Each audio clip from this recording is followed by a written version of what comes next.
Hare Krishna. Hare Krishna, Dhanfram, thank you so much. So now we move on to Bhagavad Gita 10.3. Today is 10.37. Shruti Mataji is around? Yeah, Mataji. Hare Krishna. 10.37. Vrishninam Vasudevosmi Pandavanam Dhananjaya Muninamapya Hamvyasa Kavinam Ushna Kavi. Yes, Mataji. वृष्णीनां वासुदेवोऽस्मि पाण्डवानां धनञ्जय धनभय मुनीनां पयहं व्यास कवि नामुष्णां कवि.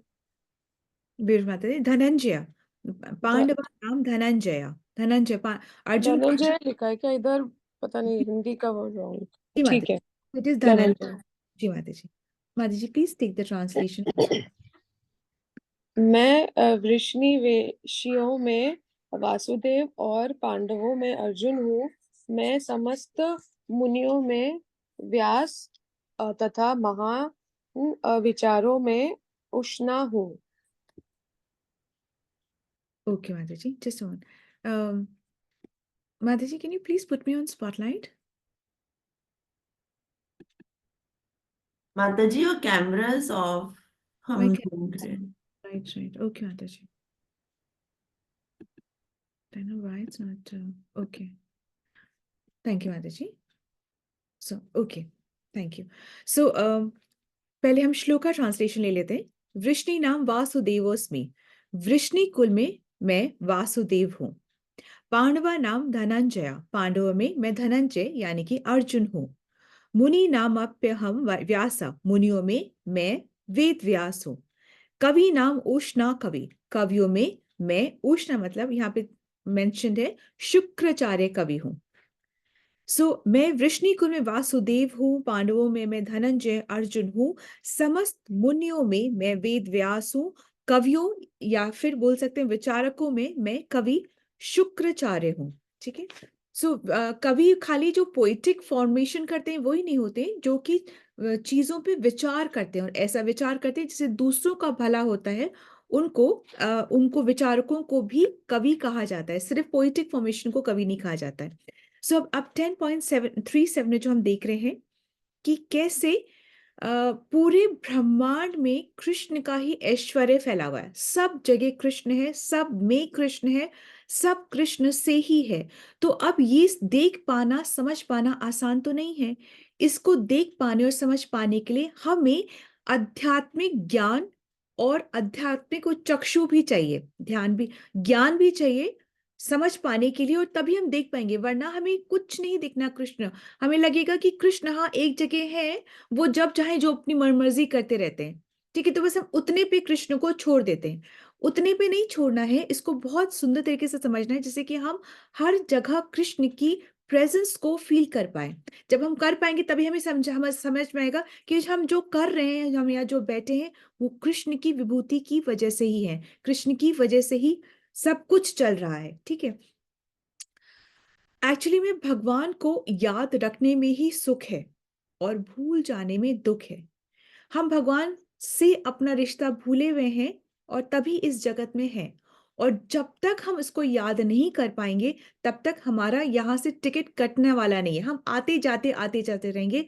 जीव जो है शरीर बदलते रहेगा, गर्भ बदलते रहेगा. कभी किसी गर्भ में जाएगा तो कभी मनुष्य योनि के लिए गर्भ में जाएगा, तो कभी किसी निम्न योनि के लिए गर्भ में जाएगा, पर वो गर्भ में प्रवेश वो करते ही रहेगा. ठीक है. अब यहाँ पे बोला हुआ है कि वृष्णि जो बोल रहे हैं कि वृष्णि क्या है. व्हाट इज वृष्णि वृष्णि मतलब क्या होता है? वृष्णि क्या है? वृष्णि कुल है. किसकी फैमिली है? वृष्णि कृष्णा की फैमिली है वृष्णि. तो यहाँ पे बोल रहे हैं कि वृष्णि कुल में मैं वासुदेव. वासुदेव से किसका मतलब है? वासुदेव कौन है? वासुदेव कौन है? वसुदेव के जो पुत्र हैं वो वासुदेव हैं. वसुदेव के जो पुत्र हैं वो वासुदेव है. व पे आ की मात्रा वासुदेव. ठीक है. तो वासुदेव यहाँ पे किसका वर्णन दे रखा है? यहाँ पे बलराम का वर्णन दे रखा है। यहाँ कृष्ण अपनी बात नहीं कर रहे हैं, यहाँ पे बलराम कह रहे हैं। वो कह रहे हैं अभी, क्योंकि कृष्ण स्वयं कृष्ण रूप की बात नहीं कर रहे हैं, वो अभी विभूतियों की बात कर रहे हैं। तो कह रहे हैं मेरी बेस्ट विभूति कौन है? मेरी बेस्ट विभूति वृष्णि कुल में कौन है? बलराम है।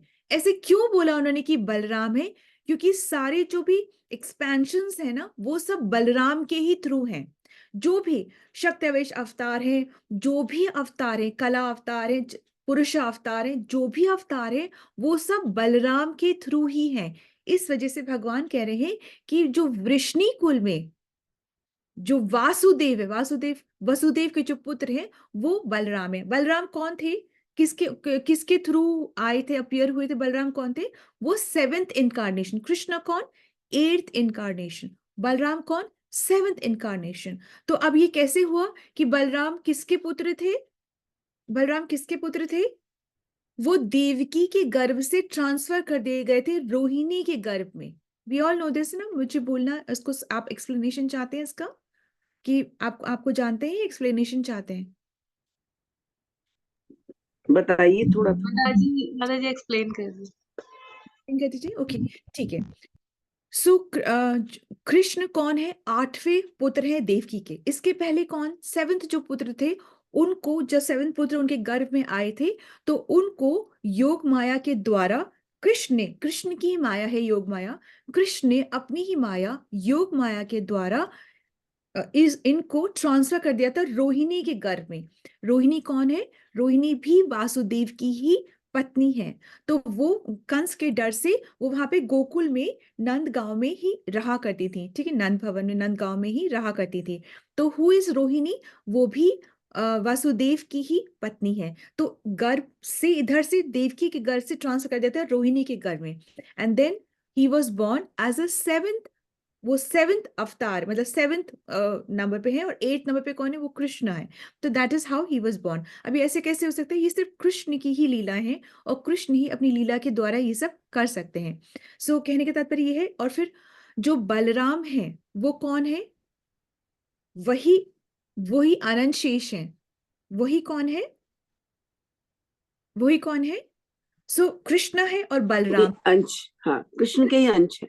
हाँ, कृष्ण है और बलराम है, और बलराम से ही सारे एक्सपेंशंस हैं। सारे एक्सपेंशन, हमने जो सारे एक्सपेंशंस किए वो बलराम से ही किए। पहले क्या है? आदि, वो जो फर्स्ट 4 एक्सपेंशंस हैं, वो फर्स्ट 4 एक्सपेंशंस किसी को भी याद है क्या? फर्स्ट 4 एक्सपेंशंस है ना, बलराम से 4 एक्सपेंशंस होते हैं ना।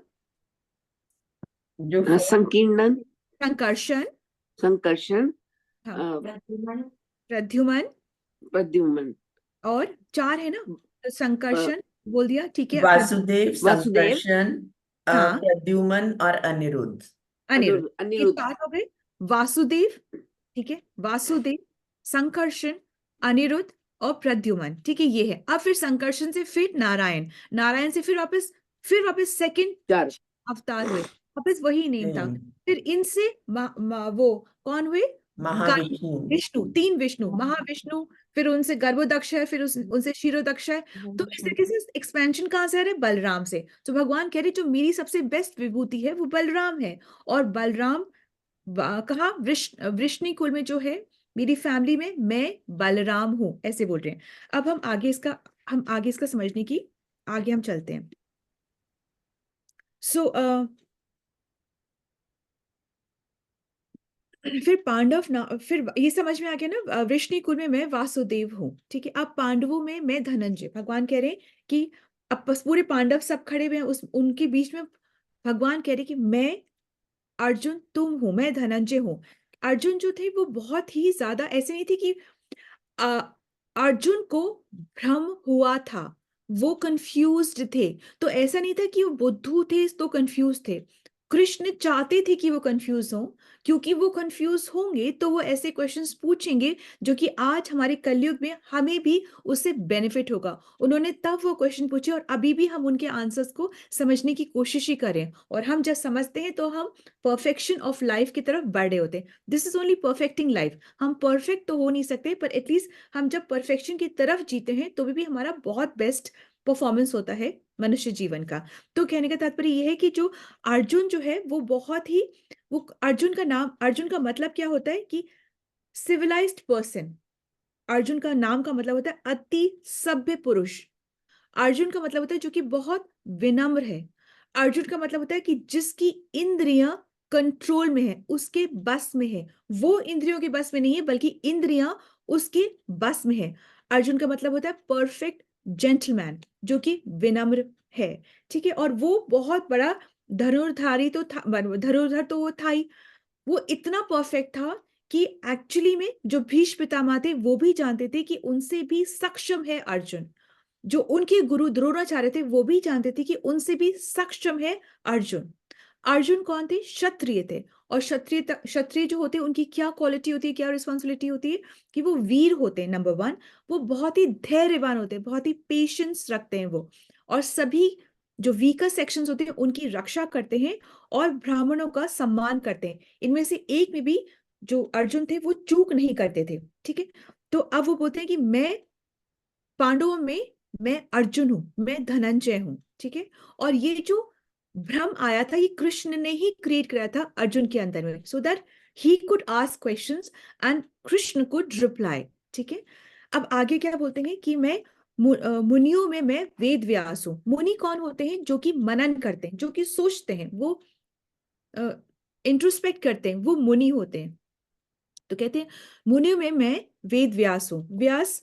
वेद व्यास जो थे उन्होंने ही सारे उपनिषद, और उन्होंने ही वेदों को 4 भाग में डिवाइड किया था। वेद थे तो उनको और 4 भाग में उन्होंने डिवाइड किया था। वेद व्यास कौन है? वो भगवान के शक्त्यावेश अवतार हैं। इसका क्या मतलब हुआ? इसका ये मतलब हुआ कि भगवान अपने बहुत सारे अवतार लेते हैं। कुछ होते हैं गुण अवतार, किसी में गुण अवतार होते हैं, पुरुष अवतार होते हैं, युग अवतार होते हैं, लीला अवतार होते हैं, शक्त्यावेश अवतार होते हैं, कला अवतार होते हैं। इस तरीके से भगवान के मैसिव 6 अवतार होते हैं। ठीक है, उसमें से जो शक्त्यावेश अवतार होते हैं, इसका मतलब ये होता है कि भगवान अपनी एक क्वालिटी, एक विभूति, एक ऑपुलेंस एक के अंदर पूर्णता डाल देते हैं। तो जो वेद व्यास हैं वो ज्ञान रूप में भगवान के अवतार हैं। ठीक है, शक्त्यावेश अवतार है, मतलब उनमें ज्ञान की विभूति कंप्लीट डाली थी भगवान ने अंदर में। ठीक है, तो इस तरीके से होता है। इसी तरीके से परशुराम में जैसे वीरता, बहुत ज्यादा वीरता का विभूति डाली हुई थी। ठीक है, वेद व्यास ने तो सारे ग्रंथ लिखे, सारे उपनिषद लिखे, सब कुछ लिखा। उसके बाद भी वेद व्यास को कुछ ना कुछ कमी महसूस हो रही थी। उनको पूरी पूर्णता, खुशी या सेटिस्फैक्शन नहीं मिल पा रहा था कि सब कुछ लिख दिया, उसके बाद सेटिस्फाइड नहीं थे। तो वो सोच रहे थे कि ऐसा क्या हुआ, कि ऐसा क्या बात है कि मैं सेटिस्फाइड नहीं हूं। तो उन्होंने क्या करा? फिर उन्होंने अपने गुरु का ध्यान करा। वंस अगेन, जब हम किसी स्थिति में फंसते हैं तो हम अपने गुरु का ध्यान करते हैं, और फिर गुरु से हमें जो मार्ग दिखता है हम उसमें चलने की कोशिश करते हैं। ठीक है, तो उन्होंने अपने गुरु का ध्यान करा। इनके गुरु कौन? नारद मुनि। तो जब नारद मुनि सामने आए तो उन्होंने बोला कि, उन्होंने उनसे पूछा कि क्या बात है कि मैं सब कुछ लिख चुका हूं। अब तक वो महाभारत भी लिख चुके थे, और महाभारत का ही एक पोर्शन क्या है, ये भगवत गीता का ज्ञान जो है ये महाभारत के ही एक अंश में आता है। ठीक है, सो एनीवे, तो वो सब कुछ ही लिख चुके थे, अभी भी उनको बहुत सेटिस्फैक्शन नहीं हो रहा था। तो उन्होंने फिर नारद मुनि से पूछा, तो नारद मुनि ने कहा कि तुम्हें इसलिए नहीं हो पा रहा है। अच्छा देखो, ये बहुत इंपॉर्टेंट बात है यहाँ पे समझना कि जब गुरु करते हैं तो हमें गुरु की इंस्ट्रक्शंस को फॉलो करना चाहिए, और गुरु ही मानव जीवन का परफेक्शन की तरफ जीने का रास्ता है। बिना गुरु के ज्ञान नहीं होता, और बिना गुरु के कृष्ण नहीं मिलता है, और जब कृष्ण की कृपा होती है तभी गुरु मिलते हैं। तो गुरु बनाना एक मानव जीवन का एक बहुत इंपॉर्टेंट टास्क है, प्रोसेस से इसको करना चाहिए, परंतु उसमें हड़बड़ाहट नहीं करनी है। ये नहीं सोचना कि हमें गुरु बनाना है, और फैशन के लिए हम, कलयुग का जो जीव होता है ना वो सिर्फ फैशन के लिए गुरु बना लेता है कि हमारे भी गुरु हैं, बस बना के रखता है गुरु। उसके बाद वो गुरु के इंस्ट्रक्शंस को फॉलो कर, या तो इंस्ट्रक्शंस को फॉलो करना जरूरी नहीं समझता। और गुरु भी वो गुरु वही होता है। गुरु कौन होता है? जो कि एक्चुअली जीवन के परम लक्ष्य को समझता है कि what is the purpose of life, उसको समझता है। वहां तक पहुंचना कैसे, उस प्रोसेस को भी समझता है। ठीक है, खुद भी उस आचरण को फॉलो करता है। ये नहीं कि खुद नहीं कर रहा और दूसरों को बता रहा है कि तुम नहीं करना है, नहीं, खुद भी उस आचरण को फॉलो करता है, और औरों को भी प्रेरित करता है उस मार्ग पे चलने के लिए, तो वो गुरु होता है। और गुरु वो होता है जो कि कृष्ण से कनेक्ट करता है। गुरु वो नहीं होता जो अपने आप को भगवान मानता है। हालांकि ये जरूर सही है कि शिष्य को अपने गुरु को भगवान जैसा ही मानना है, मतलब इतना, क्योंकि उसने उधर गुरु को प्रसन्न किया तो कृष्ण ऑलरेडी अपने आप प्रसन्न हो जाते हैं। ठीक है। और चैतन्य महाप्रभु तो कहते हैं कि हम दासा अनुदास हैं, मतलब 7 टाइम्स गुरु कृष्ण के जो दास हैं, उनके जो दास हैं, उनके जो दास हैं, उनके जो दास, ऐसे करके 7 टाइम्स जो नीति आता है, वहां से हमें अपना शुरू करना चाहिए। पहले उन्हें सर्व करो, फिर ऐसे ऊपर स्टेप लैडर करके। ये नहीं सोचना चाहिए कि हम हैं और कृष्ण है, हमारा तो डायरेक्ट रिश्ता है, ये बीच में किसी गुरुओं का काम नहीं है। ठीक है। अब कलयुग में ऐसा हो गया, बहुत फेक गुरुज भी हो गए, तो भक्त को क्या होना है? भक्त को इंटेलिजेंट होना है, भक्त को वाइज होना है, भक्त को सही मायनों में गुरु को चूज करना है। और जब चूज कर लिया तब अपने फिर स्पेकुलेशन नहीं करना है कि ये करे ना करे, ये हमें सूट करता है, ये हमें नहीं, जो गुरु ने कहा वो करना है। पर गुरु प्रामाणिक होना चाहिए, गुरु परंपरा से होना चाहिए। हम जब भी किसी की बात सुनते तुरंत सबसे पहला क्वेश्चन पूछना चाहिए कि आप किसकी सुनते हैं, और अगर ये प्रोसेस हो जाए कृष्णा तक तो ठीक है, वरना आप रुक जाएं, आप थोड़ा सा वापस और वक्त लीजिए सोचने के लिए। ठीक है। सो एनीवेज, तो अब आगे बढ़ते हैं हम। तो नारद मुनि ने कहा कि तुमने जो पुरुषार्थ होते उसी में लोगों को फंसा दिया है। जो शास्त्र है वो हमें किसमें, ये चीटिंग टेक्स्ट, प्रभा जी कहते हैं ये चीटिंग टेक्स्ट है। वाई? क्योंकि हमको शास्त्र शास्त्र जो है वो पुरुषार्थ में फंसा के रखते हैं। पुरुषार्थ क्या होता है? पुरुषार्थ मतलब ओनली 4 चीजों से पुरुषार्थ बनता है: धर्म, अर्थ, काम और मोक्ष। धर्म किस लिए? जैसे कि धर्म से हम अर्थ मतलब पैसा कमाएं, उस पैसा को जब हम कमा लेते हैं तब अपनी इंद्रिय तृप्ति करते हैं, मतलब काम, हम काम को सर्व करते हैं, मतलब हम अपनी फैमिली बनाते हैं, अपने रिश्तेदारों से निभाते हैं, अपने समाज में जीते हैं, तो अपनी इंद्रिय तृप्ति करते हैं। तो पहले हमने धर्म से हमने पैसा कमाया, पैसे से हमने इंद्रिय तृप्ति करी, उसके बाद हम सोचते हैं हमें मोक्ष मिल ही जाएगा। ठीक है, ये मोक्ष मिल ही जाएगा, पहली बात तो मोक्ष का मतलब ही हम नहीं समझते कि मोक्ष का मतलब क्या होता है। एनीवे, तो हम इसी में फंस के रह जाते हैं। एक्चुअली में हम, तो नारद जी ने क्या कहा, तुमने इन्हीं 4 चीजों में सबको फंसा करके रखा हुआ है। तुमने एक्चुअली में कृष्ण से प्रेम कैसे करना है ये बताया नहीं, तुमने कृष्ण के बारे में डायरेक्ट व्याख्यान किया ही नहीं, तुमने एक्चुअली प्रेम से की गई सेवा कैसे होती है और मनुष्य का जीवन का लक्ष्य क्या है, इसमें तो तुमने चर्चा ही नहीं करी। धर्म, अर्थ, काम, मोक्ष, धर्म अर्थ, इसी में फंसा के तुमने रख दिया। अगर तुम अब कृष्ण से प्रेम कैसे करना है और प्रेम में सेवा कैसे करनी है ये तुम बताओगे तो तुम्हें सेटिस्फैक्शन आएगा। तो अब क्या होता है, तो जो वेद व्यास है वो क्या लिखते हैं, वो फिर क्या लिखते हैं, श्रीमद् भागवतम लिखते हैं। ठीक है। तो जब अब लिखने वाले को ही सेटिस्फैक्शन नहीं आया तो पढ़ने वाले को कैसे सेटिस्फैक्शन आएगा? तो क्यों हम सोचते हैं कि हम वेद भी पढ़ेंगे, हम उपनिषद भी पढ़ेंगे, हम ये भी किताबें पढ़ेंगे, उधर भी सोचेंगे, यहां भी सुनेंगे, वहां भी सुनेंगे। अब जब लिखने वाले को ही सेटिस्फैक्शन नहीं आया तो बताओ जरा पढ़ने वाले को कैसे आएगा? तो इसलिए कहा गया है कि हम शुरू करते हैं भगवत गीता से और हम सिर्फ श्रीमद् भागवतम पे जाते हैं और फिर चैतन्य चरितामृत पे जाते हैं। तो इस तरीके से हम अपनी बुद्धि को कैसे बनाते हैं, इंटेलिजेंट बनाते हैं कि हम कृष्ण की सेवा कैसे कर सके, हम अपनी लाइफ का पर्पस कैसे अचीव कर सके। Is it okay? ठीक है। तो ये है, तो हमें क्या करना है, हमें अपने आप को दास, कभी दास मानना है, अपने आप को मालिक नहीं मानना है। तो हमें इतना हम्बल रहना है, हमें अपने आप को सेवक मानना है। ओके। तो ये भगवान कहते हैं कि मैं मुनियों में मैं वेद व्यास हूँ, और वेद व्यास जिस दिन प्रकट हुए थे उस दिन गुरु पूर्णिमा भी गुरु पूर्णिमा मनाई जाती है। ठीक है। तो कहने का तात्पर्य ये है कि हम जितने भी साधुगण, जितने भी कुछ भी कोई भी बोल रहा है ना ज्ञान की बात पे, कोई भी बोल रहा है, वो एक्चुअली वेद व्यास का उच्छिष्ट ही खा रहा है। मतलब कि वेद व्यास ने जो अपने मुख से बोला है, बाकी सारे साधु मुनि भी अब उन्हीं का बोला हुआ वो अपने मुख से बोले, उसको बोलते हैं उच्छिष्ट, मतलब खाया हुआ बता रहे हैं। ठीक है, मतलब बोला हुआ बता रहे हैं अपने। तो इसी वजह से कहा जाता है कि जो भी भगवत गीता भी, it's my opinion on Bhagavad Gita, मेरी समझ से भगवत गीता ये अपराध है। वंस अगेन, जो भी कह रहा है ना कि भगवत गीता ये है, मुझे मेरी समझ से भगवत गीता ये है, in my opinion this is Bhagavad Gita, और फिर वो अपनी किताबें लिख रहा है, ये क्या है? ये अपराध है। ठीक है। So we don't have to be bewildered कि कोई भी अपना ओपिनियन बता रहे, नहीं, भगवत गीता है, उसी को ही समझने की कोशिश करनी है। नहीं आए एक बार कोई बात नहीं, 10 बार नहीं आए कोई बात नहीं, परंतु समझना हमें किसको, भगवत गीता को समझना है, भगवत गीता के ओपिनियन को नहीं समझना है। Is it okay? तो अब आगे क्या बोल रहे हैं कि मैं कवियों में कवि में मैं उष्ण कवि हूँ। उष्ण कवि से तात्पर्य शुक्राचार्य का। शुक्राचार्य कौन है? ये असुरों के गुरु हैं। देवताओं के गुरु कौन है? देवताओं के गुरु कौन है? बृहस्पति। बृहस्पति। बृहस्पति देवताओं के गुरु हैं, शुक्राचार्य असुरों के गुरु हैं। अब इसका ये मतलब नहीं है कि वो उनमें कोई क्वालिटी नहीं है, नहीं, उनमें बहुत सारी क्वालिटी है। अब वो नंबर 1 क्वालिटी ऐसी उनमें ऐसी विद्या है कि वो मृत को भी जीवित कर देते हैं। तो उन्होंने बलि महाराज को भी जीवित कर देते हैं। जब एक बार ऐसा होता है, देवताओं में और असुरों में लड़ाई हुई थी। इंद्र, तो देवताओं के जो किंग है, मतलब राजा है, वो कौन है? इंद्र है। और असुरों के बलि हैं। तो इन दोनों में, बलि में और इंद्र में लड़ाई हुई थी। जब लड़ाई हुई थी तो इंद्र ने बलि को, महाराज को हरा दिया था और बलि महाराज की मृत्यु हो गई थी। तब उन्हीं के गुरु शुक्राचार्य ने उनको वापस से जीवित कर दिया था। तो उनमें ये क्वालिटी, ये विभूति थी कि शुक्राचार्य में, नंबर 1। नंबर 2 क्या विभूति थी? कि वो बहुत ही छोटी सी छोटी बात को बहुत इंटेलिजेंटली समझ सकते थे। जब भगवान ने कहा था बलि महाराज को, वामन देव के रूप में जब भगवान आए थे और उन्होंने कहा बलि महाराज को कि मुझे बस 3 पग भूमि चाहिए, तो एक बौना अगर 3 पग भूमि मांग रहा है तो ऐसा क्या मांग रहा है? परंतु शुक्राचार्य को ठीक उसी वक्त समझ आ गया था कि ये तो भगवान स्वयं आए हैं। उन्होंने तो कहा आई वॉन्ट 3 स्टेप्स, है ना, 3 स्टेप, यही मांगा था ना। परंतु शुक्राचार्य को ठीक समझ, तो वो छोटी सी छोटी बात को भी बहुत अच्छे से समझ जाते थे। कौन? शुक्राचार्य। ये उनमें एक वो क्षमता थी।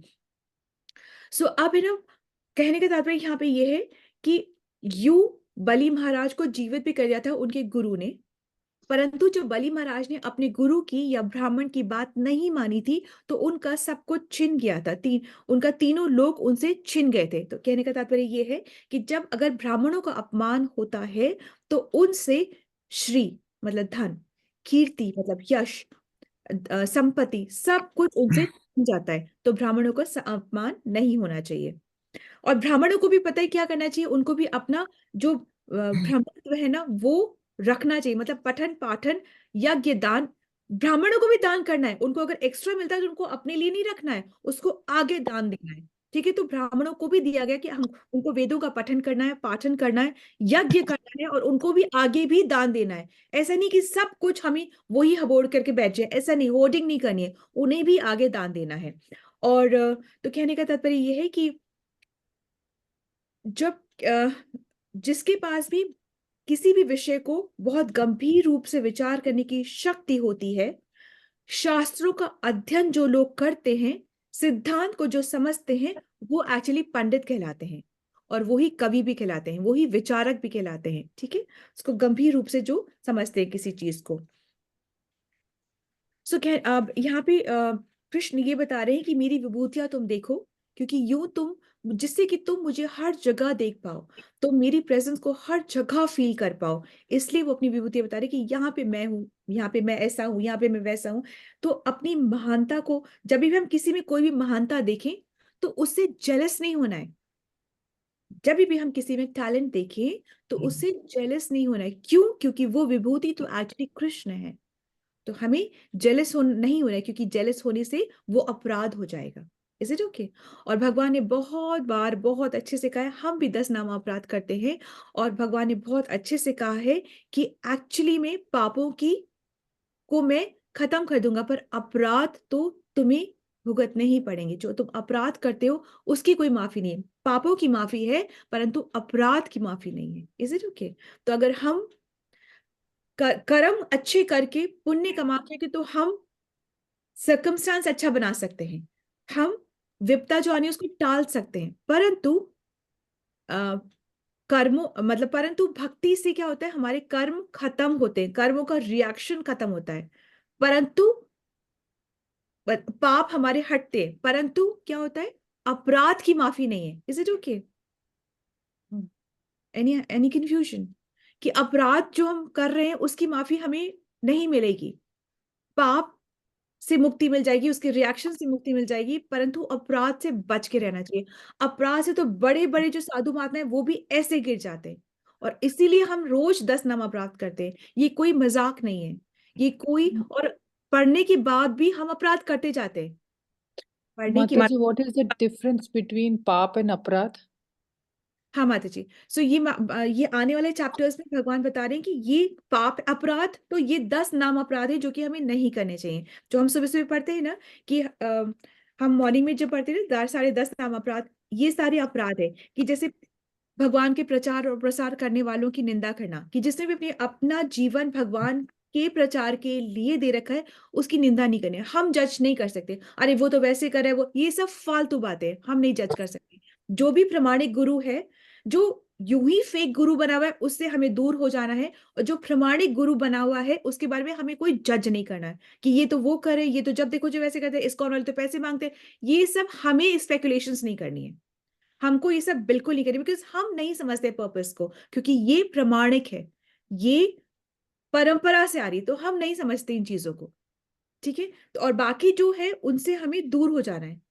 एनी क्वेश्चंस अभी हम क्लियर कर लेते हैं, इस चीज को हम अभी क्लियर कर लेते हैं। इसी तरीके से शिव ब्रह्मादि देव के नाम को, ये जो 10 नाम अपराध हम पढ़ते हैं इस बुक में अंदर, तो ये सारे अपराध है, इनसे माफी नहीं, इनको हमको भुगतना पड़ेगा। वैष्णव के प्रति कोई भी बात करना ये अपराध हो जाता है, तो हमें इससे दूरी बना के रखनी है। इज इट ओके माता जी? जी मुझे एक बात बोलनी थी। जी माता जी, यस प्लीज माता जी। अ, मेरी बेटी का ये कहना है कि कृष्ण जी ने ये सब यूनिवर्स बनाया है, तो उसमें सबको बहुत पीड़ा होती है, तो इन्होंने बनाया ही क्यों? किसको भी? रूल्स। जी ये मेरे बेटी का कहना है, और ये बार बार दोहराती है, बार बार। नहीं, जी मैं एक वर्ड मिस हुआ है कि पीड़ा होती है, पर किसको पीड़ा होती है माता जी? मैं ये समझ नहीं पाई थी। सबको ही है, जो जो भी जीव है। तूने दुनिया बनाने वाले, तूने दुनिया बनाई है ना, ऐसे वो वाला जो है कि आप, तुझे क्या तेरे मन में समाई। तो एक्चुअली में जब एक पिता से उसका जो पुत्र कहता है कि मैं अब अपना अलग घर बना के रहना चाहता हूँ, तो पिता को कोई खुशी नहीं होती है, परंतु फिर भी वो सपोर्ट करके बना करके देता है उसको। उसको ये नहीं है कि वो बहुत खुशी खुशी दे रहा है। ये हम जो जीवात्मा है, हमने भगवान से ईर्ष्या करी, हमने देखा वाह तुम्हारा तो बड़ा साम्राज्य है, तुम तो बड़ा रूल करते हो, तुमने जो कहा वो हो जाता है, तुम्हारी तो फैमिली भी है। हमने उनसे ईर्ष्या करी, फिर हमने ये इच्छा उत्पन्न करी कि हमें भी फैमिली चाहिए, हम भी प्यार देना और लेना चाहते हैं, हम भी ऐसे करेंगे, हम भी रूल करेंगे, हमने भी जो कहा वो होना चाहिए। हमें वो मालिक या किंग बनने की, या वो डोमिनेट करने की, हमें वो प्रवृत्ति हमारे अंदर वो आई। क्योंकि भगवान क्या कहते हैं, वो जो फ्री विल होती है ना, वो तो मैं तुमसे कभी नहीं छीनता हूँ। वो तभी हम कहते हैं कि मर्ज नहीं होता। ये उंगली उंगली जो है, ये अगर चाहे कि मैं हाथ से अलग हो जाऊं, तो ये कितना टाइम तक जीवित रह पाएगी? इसका जो वैल्यू एडिशन होता है, वो जब हाथ से जुड़ जाता है तभी आता है, तभी इसको पोषण भी मिलता है, नरिशमेंट भी मिलता है, और ये इसके काम भी आती है। पर फिर भी इसका अस्तित्व नहीं जाता है। जैसे हम कहते हैं ना, मोक्ष मिल गया, हम मर्ज हो गए, वो होता ही नहीं है, वो कुछ नहीं है। आत्मा हर वक्त अपने अस्तित्व में, इंडिविजुअलिटी में रहती है। जिस प्रकार ये उंगली हाथ में मिलके भी ये उंगली ही रहती है, तो इस तरीके से आत्मा भी अपनी इंडिविजुअलिटी में वो हमेशा रहती है। तो एनीवे, तो ये इसका जो पोषण होता है, ये इसके हाथ से जुड़ जाने के बाद ही इसका पोषण होता है। तो अब अगर ये चाहे कि मैं अलग हो जाऊं, तो इसका पोषण नहीं होगा। अब ऐसा होता है कि भगवान ने ये नहीं कहते, भगवान वो फ्री विल कभी भी किसी से नहीं लेते। चाहे हम कहीं पर भी क्यों ना पहुंच जाए, हम बैकुंठ पहुंच जाए और आगे पहुंच जाए, गोलोक पहुंच जाए, भगवान वो फ्री विल कभी किसी से नहीं लेते। तो कोई तो होना चाहिए, तभी तो उसी से नहीं लेंगे। तो वो इंडिविजुअल हर एक सोल है, वो सोल है जरूर भगवान के का अंश, परंतु फिर भी वो इंडिविजुअल है, तो वो फ्री विल नहीं रहता है। वहां बैठ के अब हम सोचे कि नहीं, अब हमारे आ गई कुछ फ्री विल में बातें, हम सोचने लग गए, हमने कर ली जेलसी, हमने कर ली ईर्ष्या, अब हमको अपना चाहिए, अपना घर चाहिए अलग से, हमको अपना परिवार चाहिए अलग से, हमें प्रेम देना और लेना है अलग से, हमें अपना डोमिनेट करना है। तो भगवान क्या करते, फिर उन्होंने इस सृष्टि की रचना करी कि तुम जाओ और कर्म करो, और फ्री विल तुम्हारे साथ रहेगी। और फिर जब तुम्हारी शुद्धता हो जाएगी, फिर जब तुम वापस लौटना चाहो, जब तुम वापस मेरे बारे में जानना चाहो, जब तुम वापस मेरी विभूतियों को समझना चाहो, तुम समझो, करो और कर्म करो, और फिर तुम कर्म से क्या होगी, शुद्धि होगी। कर्म करना जरूरी है। हम छोड़ नहीं सकते। कर्म से शुद्धि होगी, शुद्धि से भक्ति होगी, और भक्ति के बाद ही जो लेवल है वो कृष्ण प्राप्ति का है। बिना भक्ति के कृष्ण प्राप्ति नहीं हो सकती, और भक्ति तभी कर सकते हैं जब हमने कर्म से अपनी शुद्धि कर ली है। तो ये स्टेप्स ऐसे ही हैं। तो ये फिर ये भौतिक जगत बनाया जाता है, और भौतिक जगत को रूल कौन करता है? माया देवी। माया देवी कौन है? कृष्ण की ही शक्ति है। तो वो रूल करती है, वो कंट्रोल करती है। इसलिए हम जब आते हैं, हम पोजेस्ड है, हम कंट्रोल्ड बाय माया देवी हैं। हमसे नहीं हो पाता, ये बहुत डिफिकल्ट है चैलेंज करना माया को, पर फिर भी हम छोटे छोटे प्रयास से करते हैं। इसीलिए हम कहते हैं रोज करना है हमको भगवत गीता, ये सबसे उत्तम है। रोज रोज जब हम करेंगे तब हमें वो ज्ञान आता है कि नहीं, यही रास्ता सही। नहीं तो हम डगमगाते हैं। हम कर रहे भगवत गीता 2 दिन, तीसरे दिन उसने कहा अरे वहां पे वो उनके पीर बाबा है, उनसे एक बार जाके ब्लेसिंग्स ले लो, तुम्हारा सब कुछ ठीक हो जाएगा। यूं धन तुम्हारे, तो यूं दिनों दिन तुम्हारे क्या होगा? 2 की 4 फैक्ट्री। देखो मैंने पहले मेरी 1 फैक्ट्री थी, मैं बहुत दुखी रहता था, फिर मैं उन बाबा के पास गया, अब मेरी 4 फैक्ट्री हो गई है, मेरे बच्चों के पास वो भी और बढ़ा रहे हैं। ये क्या है? ये माया जकड़ रही है। ये हम बोलते हैं ना ही इज वेरी फॉर्चुनेट, नहीं वो फॉर्चुनेट नहीं है। क्यों? क्योंकि वो माया के ही जंगल में फंसे जा रहा है। फॉर्चुनेट कौन है? जो भक्ति कर पा रहा है। और भक्त कौन है? जो कि अपनी रिस्पॉन्सिबिलिटीज को निभाते हुए, कृष्ण के इंस्ट्रक्शंस को फॉलो करते हुए और आगे बढ़ रहा है। भक्त वो नहीं जो हिमालय में जाके बैठ गया। हिमालय अभी में आप बैठने से मुक्ति नहीं मिलने वाली है। यस माता जी। आप बोल रहे थे कि अपराध के बारे में हम बोल रहे थे, जी तो क्या कृष्ण जी के बारे में ऐसा सोचना कि इन्होंने ये क्यों बनाया, इन्होंने ऐसे रूल्स क्यों तैयार किए, इन्होंने ये यूनिवर्स ऐसा क्यों तैयार किया, कि या ये बोलना भी अपराध है? नहीं माता जी, बिल्कुल अपराध नहीं। क्यों? क्योंकि डाउट आना मतलब हम उस विषय में सोच रहे हैं, तभी क्वेश्चंस आते हैं, वरना तो हम बैठे हुए हैं। क्या दिक्कत है? मतलब ही नहीं है। हम बोलेंगे प्लीज बकवास मत करो, बंद करो इसको, तुमको समझ में आ रहा है, तुम समझ लो, हमें छोड़ दो, हम जो कर रहे हैं बहुत अच्छा करें। ये फर्स्ट तो हम सुनना ही नहीं चाहते। अब सुन लिया तो हम जब हमें वो आस्था आती है, अट्रैक्शन होता है, तभी तो हम उसके बारे में जानना चाहते हैं। जानने वक्त डाउट भी आते हैं। डाउट आना बहुत सुंदर है, पर डाउट में बैठे रहना बहुत गलत है। डाउट आया, पूछो, उसको पूछो गुरु से, और राइट गुरु से पूछो। ऐसी किसी से भी नहीं पूछने से, मतलब आपको जो प्रमाण में चले आ रहे प्रमाणिक, उनसे आप पूछो, ठीक है तब। और यही कहा जाता है, पहले वाले चैप्टर्स में भी यही बताया गया है, जब हम प्रमाणिक गुरु के पास जाते हैं तो आलतू फालतू नहीं बकवास बातें करनी। हमारा बिजनेस कब होगा, बेटी की मेरी शादी कब होगी, जॉब कब लगेगा, ये सब फालतू माया की बातें नहीं करनी। हमने क्या करनी? अब हम कैसे हमारा उद्धार, जीव का कैसे, हम बॉडी का नहीं, मैं पतली जी, कब होंगी, ऐसे ये सब नहीं, है ना। आत्मा। हाँ, जीव का उद्धार कैसे हो, ये प्रश्न करने हैं। भक्ति कैसे करें, ये प्रश्न करने। Is it okay? जी, ठीक है। और अगर हम एक बात मैं और बोलना चाहती हूँ कि जब तक हमारे जैसे एक रूमी, एक बहुत बड़ा थिंकर, वो कहता था कि जब तक हमारे अंदर वो होल नहीं होता, जब तक हमें बात इतनी चुभती नहीं है कि छेद कर जाए हमारे दिल में, तब तक रोशनी अंदर आती नहीं है। कि मैं पढ़ती थी पर मैं समझती नहीं थी, ठीक है ना। I used to never understand कि ये क्या बोल रहा है, कि जब तक होल ना हो जाए और रोशनी ना अंदर आ जाए, तब तक हमारा उद्धार, मतलब तब तक हमारा वो वी डोंट लाइटन अप, ये नहीं होता। इसका मतलब ये है, जब तक से इंसान को बहुत गहरी चोट नहीं लगती, तब तक वो इसकी तरफ आता नहीं है, ठीक है। तो अगर हमारे अंदर कुछ चल रहा है उथल पुथल, तो just understand it is for our good. हम जितना टॉलरेट करके बातों को समझे वो बेटर है। क्योंकि अगर हमने डिटूर ले लिया ना, तो ये टॉलरेट तो हमको फिर अगला जन्म लेके करना पड़ेगा। करना तो है ही, तो बेटर है अभी कर ले और सीधे सीधे चल ले, डिटूर ना ले। Is it okay? जी। जी, हरे कृष्ण माता जी, धन्यवाद, प्रणाम। Thank you for the question माता जी। So let's